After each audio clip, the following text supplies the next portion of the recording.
Okay, I'm going to go ahead and get started. We have a packed agenda, so I don't want to miss a minute if we don't have to. My name is Nancy Bilmes. I am the director for the Center of Career Development. I want to welcome everybody to our session. I'm going to ask Jess is going to start to share her screen. But today we're talking about the life cycle of student employment best practices. This presentation is a collaboration between several different people, as you can see on the slide. I want to just mention that this is a career champion presentation. And for those of you who don't know what career champions are, they are staff and faculty who have career conversations with students. And it's an opportunity to work with the Center for Career Development to become more up to date on the resources, the language, career trends, data, and information, so you can share that information with your students. Anyone can be a career champion. You're probably already all informal career champions and have these conversations already. But if you become a formal career champion, we will be sending you follow-up information. You will get emails about these types of events. We've had one a couple weeks ago on helping students find internships, one on our mentor network. So there's lots of really great information. So I hope you all will join, and we certainly can answer questions about that after the presentation. Again, this is a large group, but we are hoping to learn a little bit about you. So in the chat, if you can include your name, your department, and why you decided to participate in this workshop, that'll be great. It'll be great information for us to see. And you can see who, you can also see who else is there. So if you can go ahead and do that, that would be wonderful. And if you can let us know why you decided to attend, that would be super as well.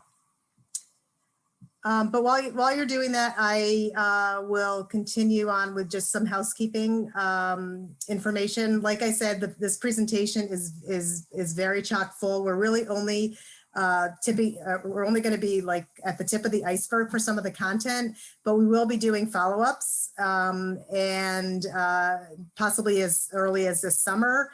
And we'll be taking a deeper dive into many of the topics. So we will be asking you for your feedback at the end and to see what you want to learn more about, what you want to discuss with your colleagues, because hopefully some of these future discussions can be these sessions could be more discussions as we go on. The last housekeeping item is we're going to include in the chat a packet of information that we might be referring to throughout the session. So you can pull that from the chat in a couple minutes and kind of look at some of the resources that we will be going over throughout the session. So with that said, I'm going to turn it over to my colleague Cindy, who's going to get us started. Hi, everybody. It's so nice to see so many familiar faces. Oops, if Jess could push this next slide.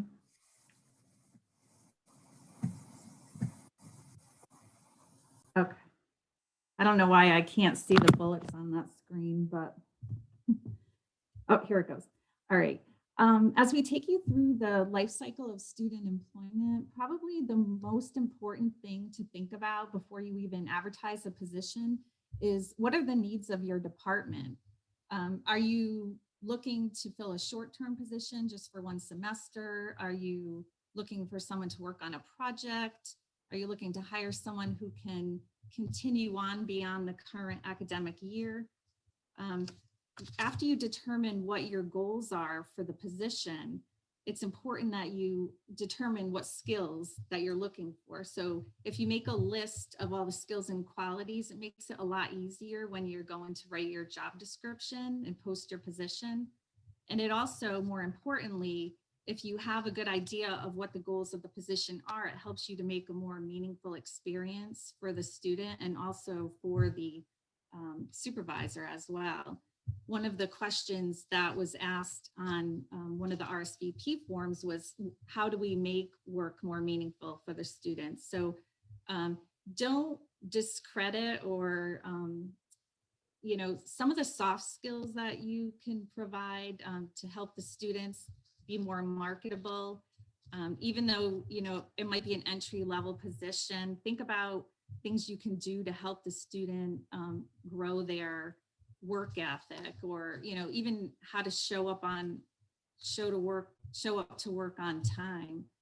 A lot of times the students, this is their first job. They don't know what they need to do to work in a professional environment. So, we can do so much to help them learn those soft skills.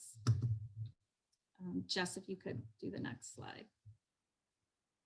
So once you have an idea of what your goal is for your department and what you're looking for, and you're getting ready to post the position, if you really looked at the skills that you're looking for, it will make it a lot easier to write the job description.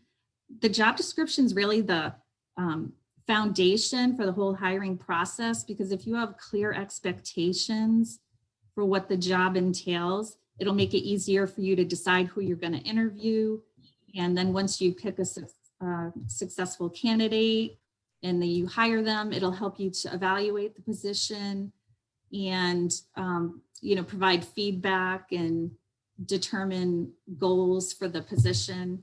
So it's really critical that you have a good job description.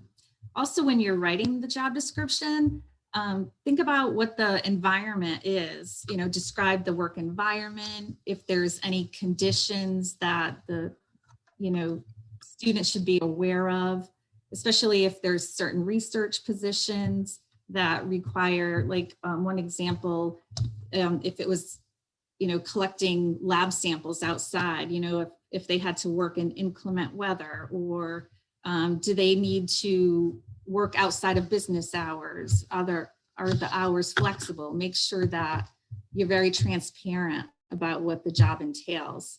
And you want to really tailor the job description and job requirements to attract, the candidate that you're looking for.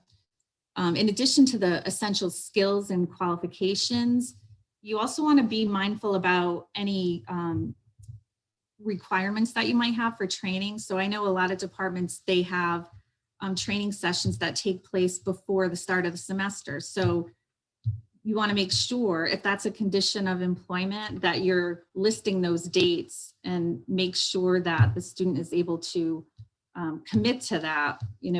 There's nothing worse than going through the whole hiring process and get excited about someone that you've made an offer to, and then to find out that they can't even attend the training or work the days that you wanted them to. So, to eliminate all that, make sure that you're very detailed in any requirements.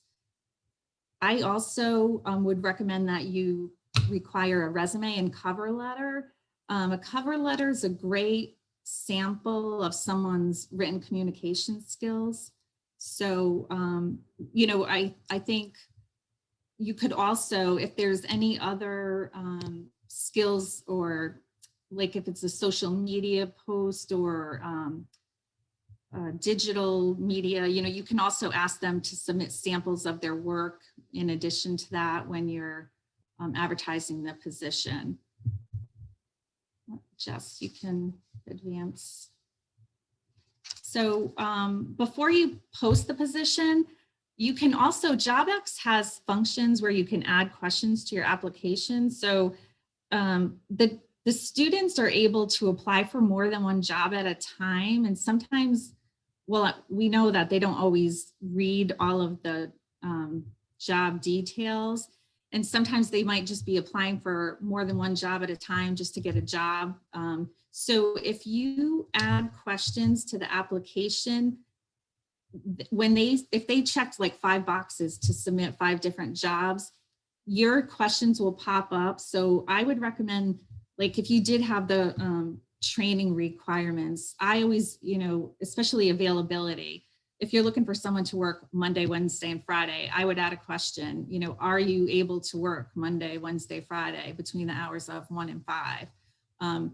Are you able to attend the training on August 16th? You know, that way it'll help you weed through your applications.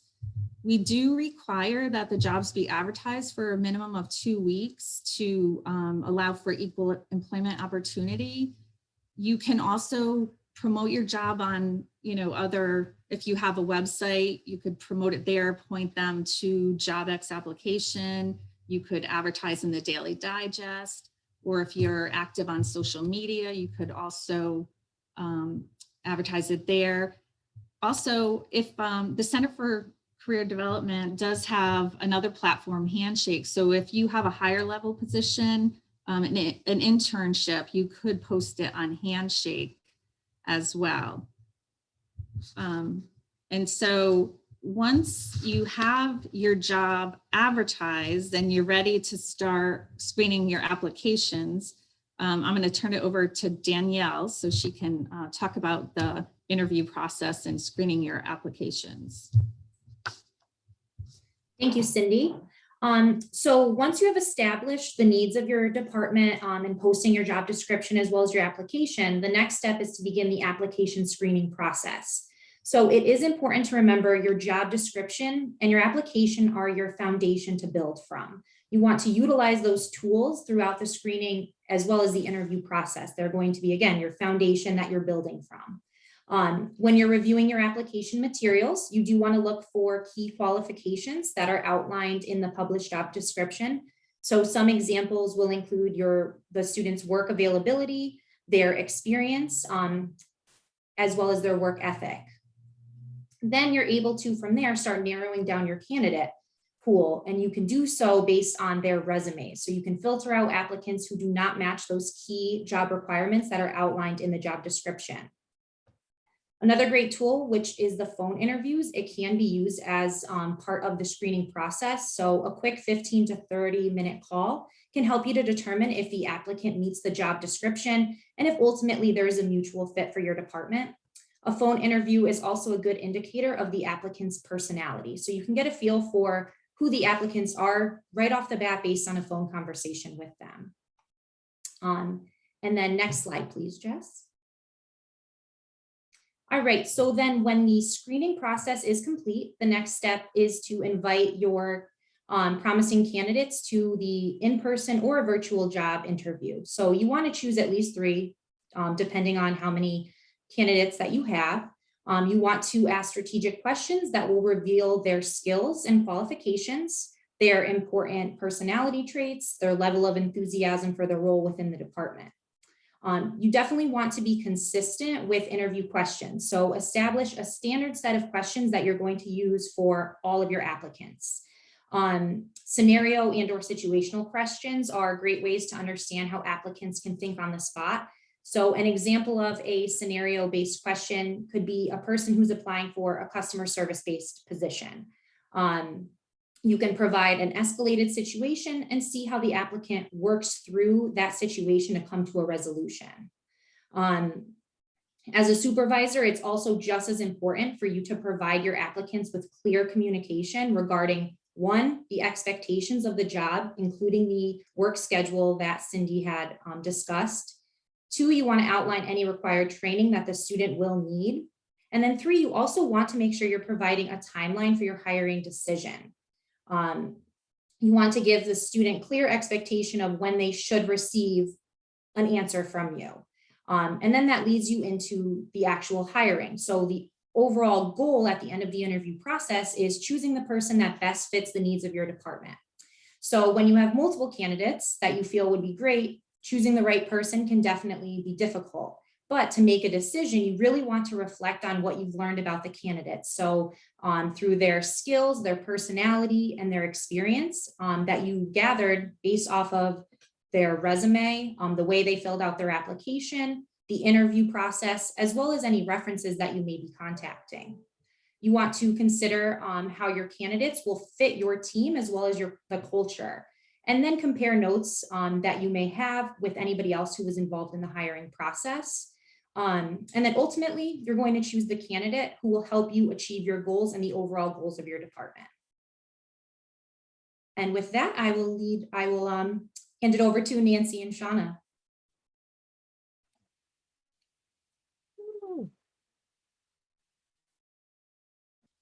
Excellent. I am ready to talk to you about the previous one, actually. So we are onboarding, right? We're imagining that you've gone through this meaningful, intentional hiring process. It froze right when you showed up. I don't know if you can hear me.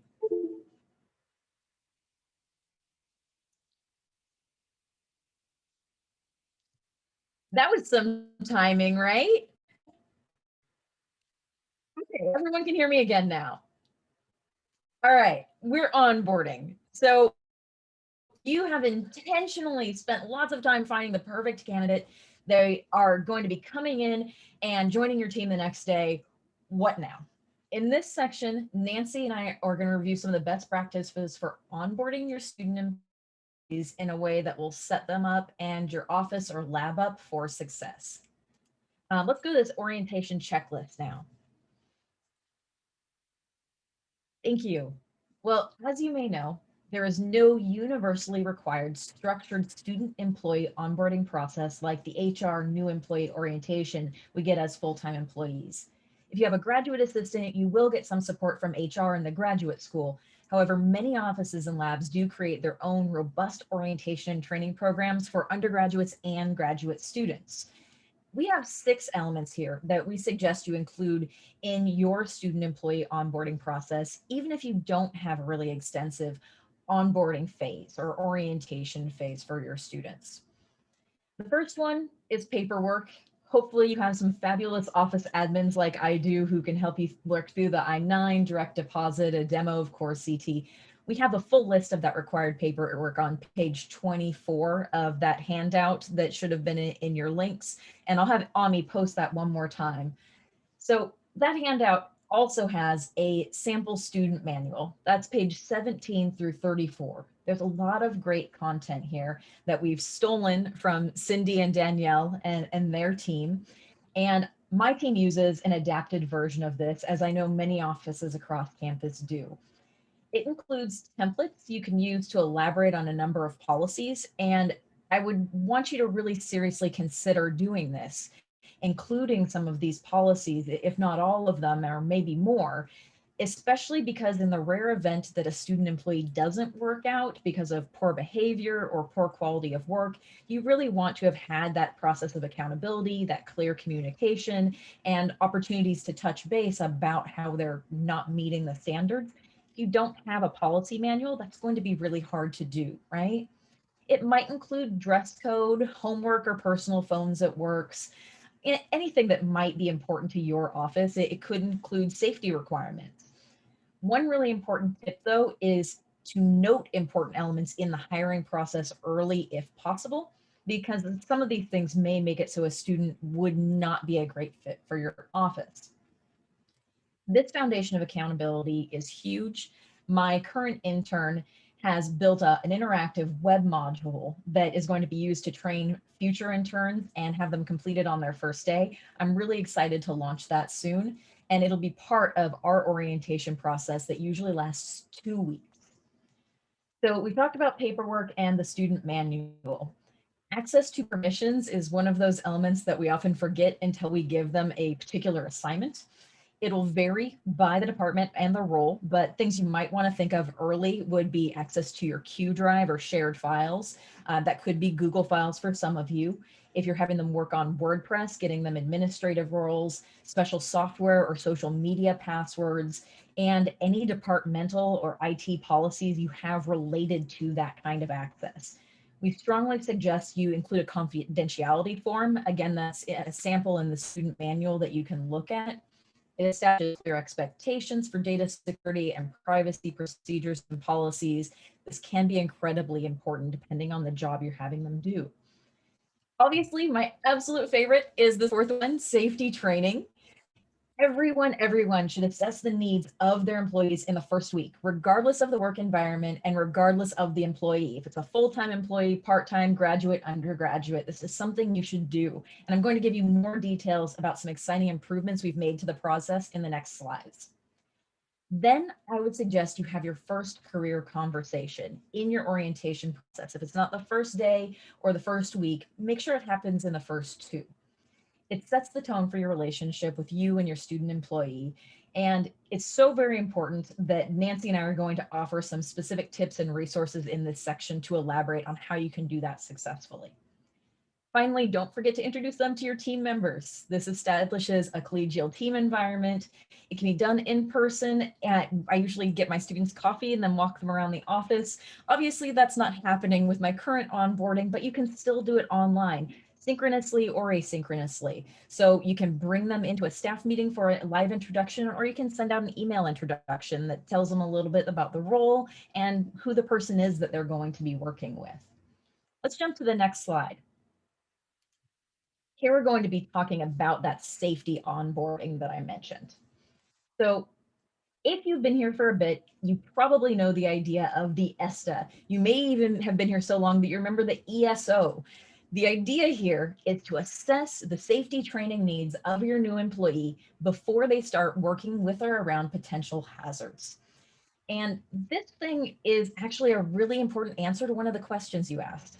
Someone in their response to us as they're preparing to come today asked, how can we encourage student employees to be more independent? I would say by starting treating them like any other employee, like the adult they are, whether they're a graduate student or an undergraduate student.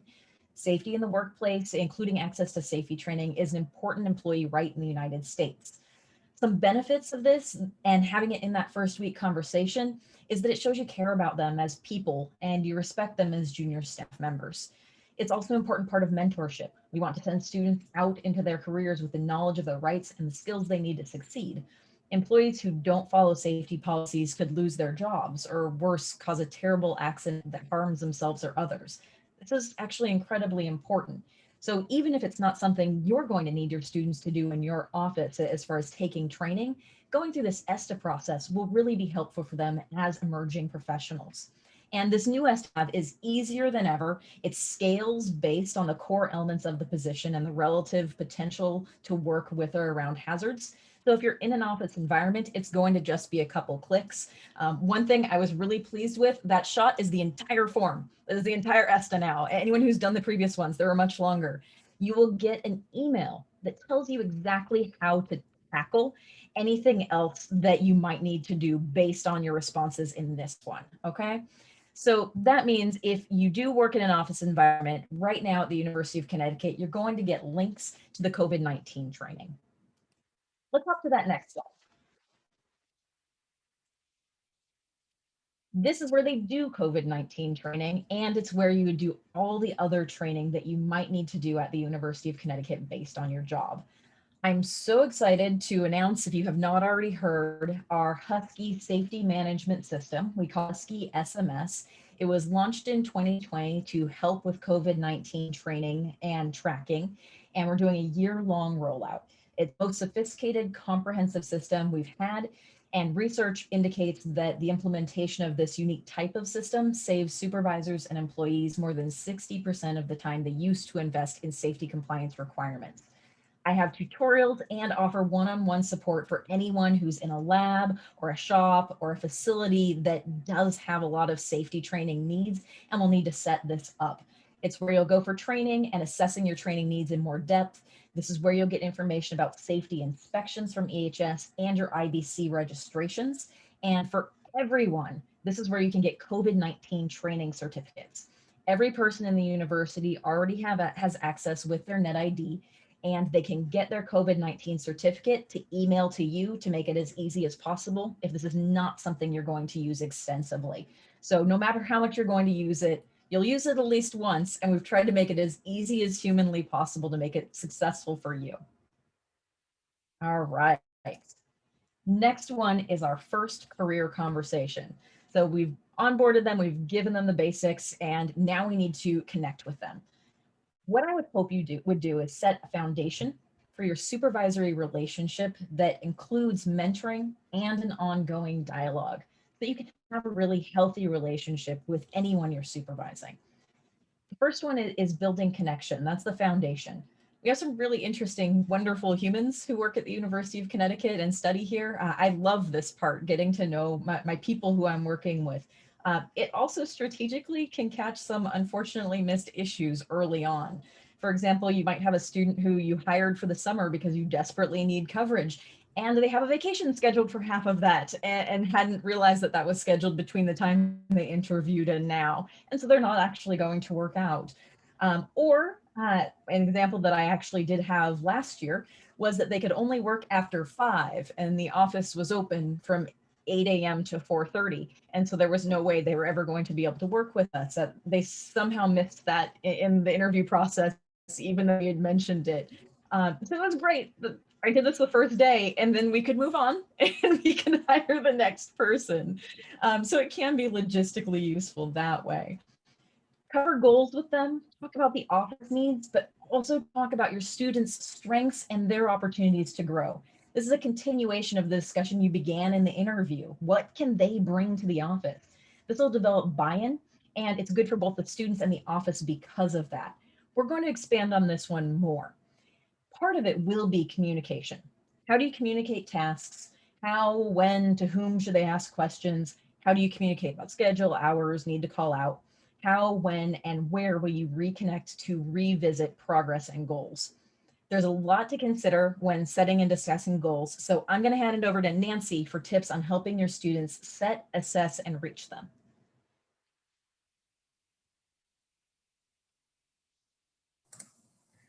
I remember You can to, jump to the next one. thanks so much, Shauna. I remember to unmute myself because usually I start talking when I'm muted, even though it's been a year, as we established earlier.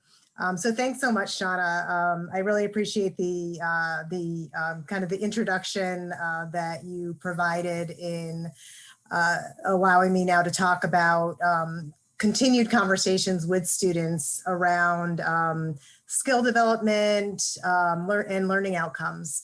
I first want to talk a little bit about NACE career competencies.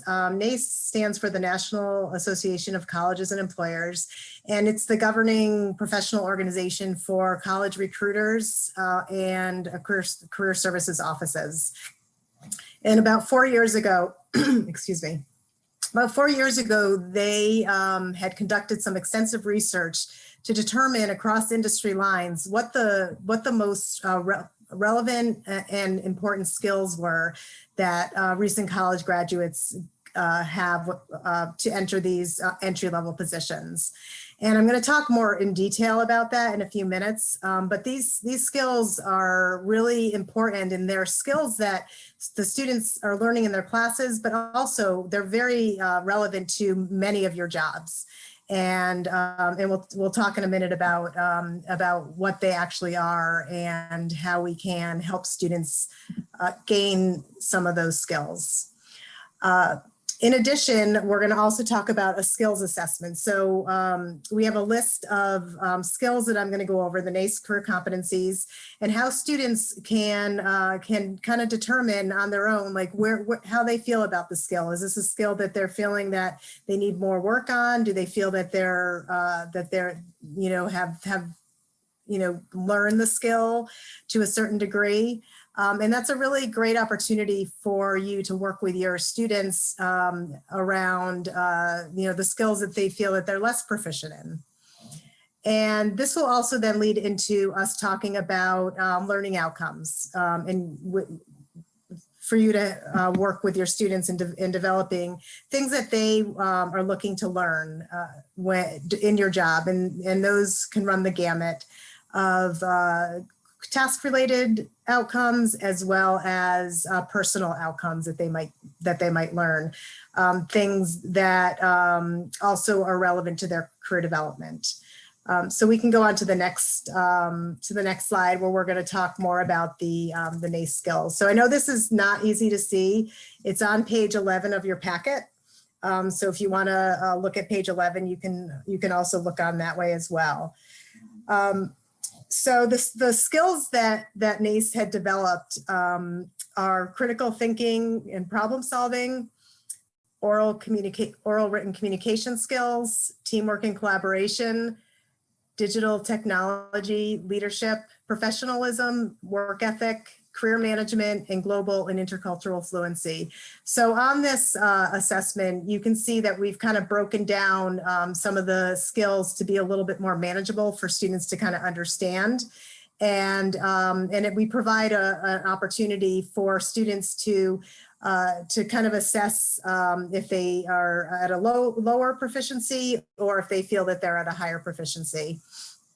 And I would encourage you to use this with students, and not just to have them check a box, but it can really be a helpful tool to use as a pre and kind of a post assessment for when they leave your organization, or even after a semester or two. And having conversations with students about each of these skills and where they think they can improve.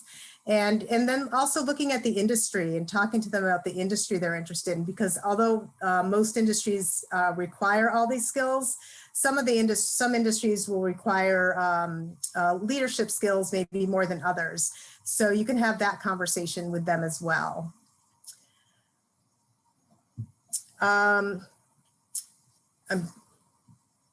So as you're thinking about and working with your students around skill development, this is incorporated into discussing and writing learning goals and outcomes as well. And we provided a sample of what the Center for Career Development uses for learning outcomes. It's on page 4 of your packet. And learning outcomes are a great way for your student and for you to stay on track. You know, it's really helpful for students to think about, what do I want to learn? What do I want to get out of this job? What are some assignments I'm going to have with this job? And what will the outcomes be? And not just necessarily leaving it up to chance. And this is even more critically important, especially for students who are in internship positions. The way that the Center for Career Development defines internships is that there really needs to be goals and outcomes. And those learning goals can be work related, so based on tasks assigned by you as their supervisor.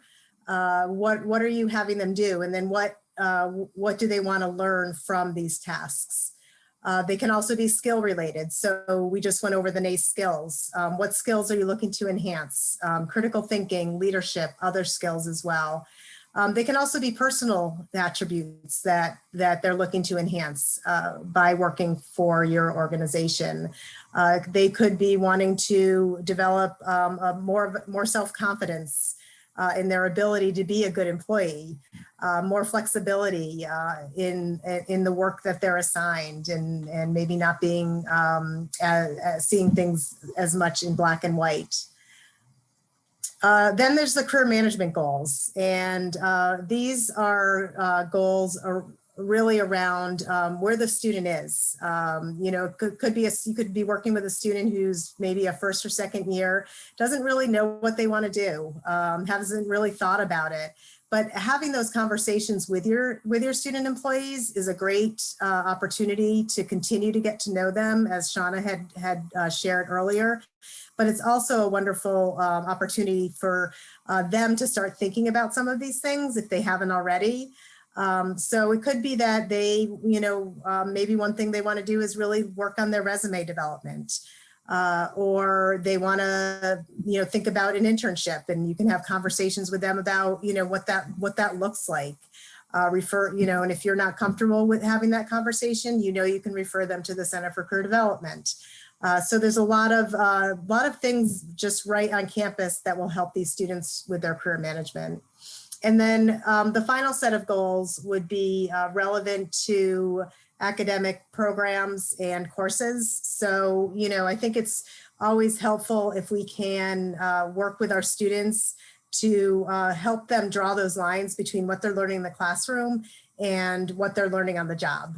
So that might depend on what their major is, what their program of study is, you know, and that, again, that helps enhance those conversations that you're having with students when they can share with you what they're learning, and then you can help them draw those some similarities to what they're doing in your office.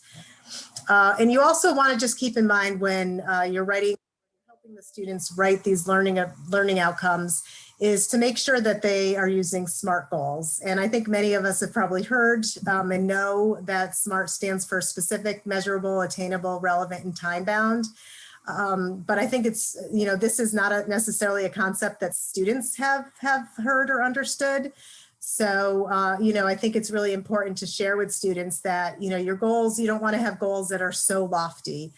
You want them to be somewhat specific, and you want to be able to measure them, and know that you've reached a goal. That's obviously very important, and that it is attainable. So again, it's not that lofty goal that they'll never be able to meet.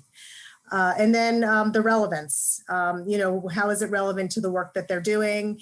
And when are they going to meet that goal? Is it a semester? Is it a year? So those are all parts of the conversation for your students when you help them write these learning outcomes. So with that, I'm going to turn it back over to Shauna as we continue talking about ongoing reflection and feedback, which will tie into what we've been talking about. All right, so for the faculty in the room, if you haven't heard of SMART goals, I know all the student affairs practitioners have, but those are really like well-written course and module level learning objectives. They almost have the exact same structure for that matter. So that early conversation that you had setting those shouldn't be the last time you come to those, just like it wouldn't be in any of your courses or any of your programs that you led. Even if your student employee is excelling with minimal supervision. In fact, the people who are really exceptional, I tend to like to give them more feedback because I want to push them, right? Your grads might have more sophisticated ideas about what they're trying to get out of this, but any of your students, even your first year students, can benefit from intentional career discussion. Let's jump to the next slide. This one's going to maybe say something that is controversial, but we happen to be humans who supervise humans. Okay, that's my baseline for all of this. I love the Strengths Quest philosophy. Anyone who's worked with me when I was in student affairs or in my teaching knows that. The idea behind this is that we are all humans with our unique skill sets and unique things that we can bring to the table. And giving that, I see all supervision as mentorship because I'm learning from my employees, they're learning from me, and that mentorship allows us to both teach and learn all the time. In both my research and my practice, I strongly believe that learning happens formally and informally. So it could be through structured training, but it could be just through the feedback you give them on tasks that they do on a regular basis. And one of the great things you can do when you have a good relationship with your student is you can give them opportunities to push themselves to do things that are even harder, that they would be excited about if you know what their strengths and goals are. And your team might be able to really benefit from that because they'll be able to add something that maybe you couldn't even, because they're bringing a different perspective, they're bringing a different skill set. I believe even my first year students in my classes can teach me something about the world. And that's how I approach my supervision of students and also professionals.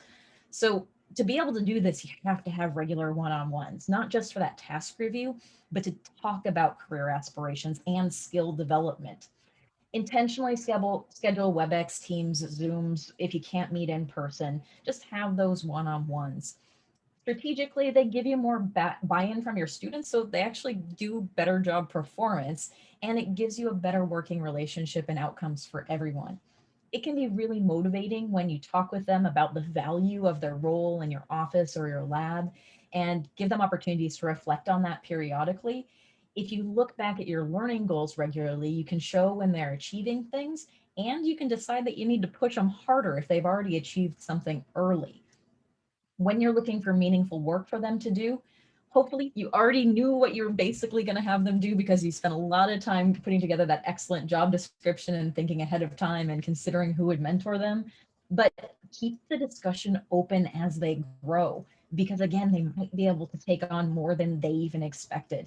And remember to have your constructive corrective discussions early and positively, because you can absolutely turn things around if they're not going well most of the time.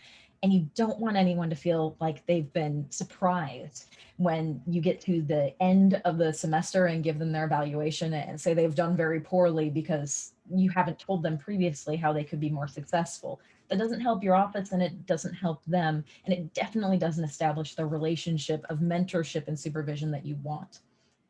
One of you asked an excellent question about what if you can't do this though, because you have a very large staff. I know we have someone here from FYP. We definitely have someone here from other student activities programs where I know we've used Mentor the Mentors. I know we have dining services folks who do this as well. Come up with a built-in peer leadership strategy, because if you can mentor the higher level people, that's actually an excellent job skill for them to develop, to be able to mentor people under them and be able to offer them support. Of course, if there's an issue, the other folks can come to you as well, but having that built-in structure can make it so more people get more touch points regularly. And quick reminder, if you update their job activities or duties, definitely remember to check into Husky SMS if they're going to potentially have some sort of hazardous work that they're going to be around or working with, okay? So don't forget to update those job activities if you change them. Next thing I'm going to show you is something I'm very proud of. This is my current intern. Her name's Callie, and we talk about her skills and her career regularly. I've had her for 2 years, and she's grown so much. And one thing that you specifically wanted to know is how can you assist your students in putting the work they've done with you on their resume and help them get concrete skills that they can use out of school? One thing that I really want you to think about yourself and to encourage your students to think about is that these learning outcomes are just like teaching. You should be able to assess them. They should be measurable as you go, and you should be able to tie them to actual real skills that are probably more transferable than you might think. So when I talked to Callie, for example, she said, oh, on my resume, I put in that I entered a bunch of data for you. What she really did was that she took the lead on making sure every single one of your COVID-19 training records was put into our brand new system as we transitioned to this major initiative for the entire campus, like every campus and UConn Health. This woman manually put these things in as we were doing the transition. She checked up with you and she was really responsive. So I'll have you click, and this is what I have on her experience now on LinkedIn. We spent about half an hour in one of our one-on-ones reflecting on what she had done and how she should articulate that. Because before we sat down and actually discussed it, she was really underestimating herself and underestimating the skills she had taken from the job, how important the tasks were, and what she was going to be able to say to a future employer. So this is super important. Just this half-hour conversation made it so the things she was already doing, she was more motivated to do, she was more excited about, and they actually are helping her get jobs. Please don't let that one career conversation be the last one you have. Okay, I am going to pass off now to Nancy about giving feedback and career management even more, because obviously the Career Center can help you do this really well in your own setting. Great, thanks so much, Shauna.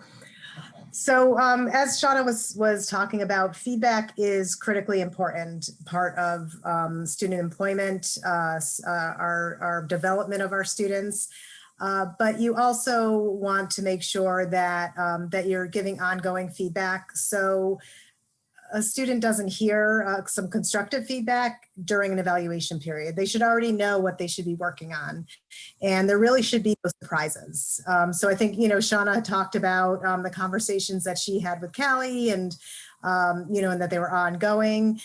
There is a sample feedback form that's in your packet as well. I'm not sure the page of that. But it's a sample from student employment. So I'd encourage you to take a look at that. And it also give you ideas on the conversations you can have leading up to formal evaluations. There is no specific qualification as to when and how often you need to do formal evaluations with your students. But, we typically in the Center for Career Development do them each semester. I would say at the very least, you should be doing that once a year, but I would encourage you to do that more often. That's how our students are going to learn. We're always, wanting them to learn, and and that's the best way from a job perspective. If it's sometimes difficult to have those conversations, and sometimes it's easier to avoid those conversations, but then the student is really missing out. And they might be upset at first because they might never have received constructive criticism in a job before. So, so you might, want to just be prepared for, for different types of reactions, but it's such an important part of the being a supervisor. We had several questions related to, helping your student figure out what they want to do when they graduate, how to help them be successful. So I'm going to spend the next few minutes talking about career management. And career management is really, it's a lifelong process of managing one's own career. And it's a process that we continuously, think about and go through, even if we're not, actively, assessing ourselves on a regular basis. But it includes self-assessment, career exploration, developing and updating and revising materials, LinkedIn profiles, and other materials. It includes networking as well. And so we want to help students. This is a really critical point in a student's career. And as Shauna had shared some information from Callie's LinkedIn profile, which is, I would imagine, also on her resume, the resume piece, that's a big part of it. And although, you might not feel that you're equipped or that you're experts in writing resumes, you've written resumes, so you have more knowledge than most of our students. Although, as an aside, about 70% of FYE students go through a resume writing assignment. So as you are working with students, you can ask them if they were part of that class. So they already might have a resume draft to start with, which is awesome. So students repeatedly don't give themselves enough credit. And we work with mentors for the first year experience students, and they always come in at the beginning of the semester as we're training our resume critiquers, and and they'll say, and they'll have their first year experience mentor, and some of them will say assist faculty in teaching. That's really not. You really don't know what they did. So you really just help them. Well, what was your task? What are you doing specifically? So those are some questions that you can ask. And then you can always send them to the Center for Career Development for a critique, a formal critique. But talking to them about where their resume stands is a great thing for you to help your students with. The other piece that I just wanted to talk about for a minute is questions to stimulate discussion with your student employee around career management. It could be from everything from, do you have thoughts about what you want to do when you graduate? Have you done an internship? If you haven't, are you thinking about it? If you have, and what did you learn from your internship? And how might you apply that internship to your future goals? Are you thinking about graduate school? And if they are, what field and where are they in the process? And just from a networking perspective, have you talked to professionals in your field? Have you started a LinkedIn profile? So there's a lot of just like open-ended questions that you can ask your student staff in one-on-ones. If you have a larger student staff, these could be topics that maybe you help them with professional development, or you ask some of these questions and start a conversation amongst the peers so they can learn from each other. We really want to start, incorporating more of the career management conversations with our students, because quite honestly, helping students be successful is a university-wide effort. We can't do it all in the Center for Career Development. Even if we had 100 career coaches, We still couldn't see all students, and not all students want to come and see us. And that's why we have the Career Champion program. It's really to supplement what we do in the Center for Career Development, because we know that students are talking to you. And you know, we want you to be as equipped as possible to help students, so everyone is on a similar level playing field. So I'm gonna have Jess, can you go to the next slide, please? So we do have a little bit of shameless self-promotion. There's a couple on-campus internships in Shauna's area for environmental health and safety, and in the Center for Career Development. I know Shauna's deadline is Sunday. We're actually extending our deadline to the Center for Career Development. We will be sending you these slides so you can actually, you know, click on the links. But part of career management is also helping students see what other opportunities are available. Not that you want to push your student out, because sometimes your student does such a great job and you want to keep them for 4 years. But there might be other opportunities out there in the student employment realm that would be a better fit for them career-wise, or they start asking about different opportunities. So these are some great, Shauna is hiring 2 in her area, and we're hiring like 26 to 30 in the Center for Career Development.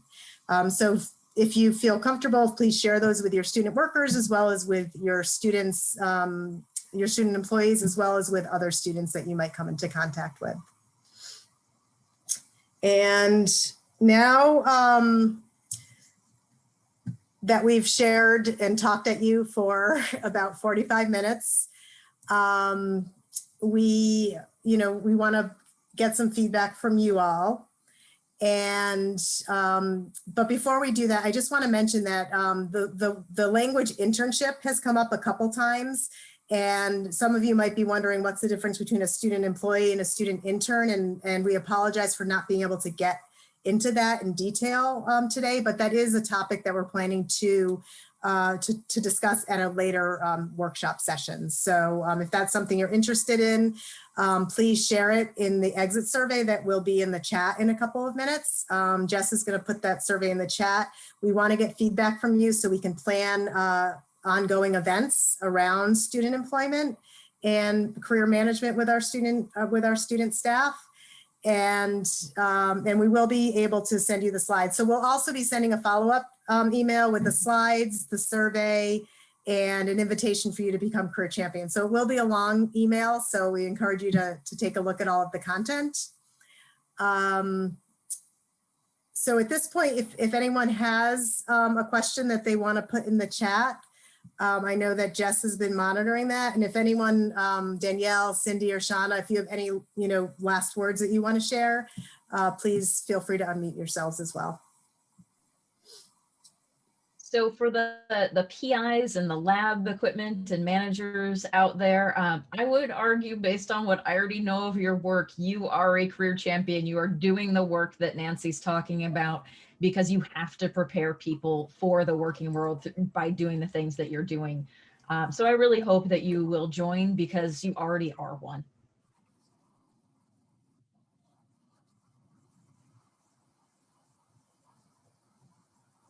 And I would venture to guess that all of you talk to students about career.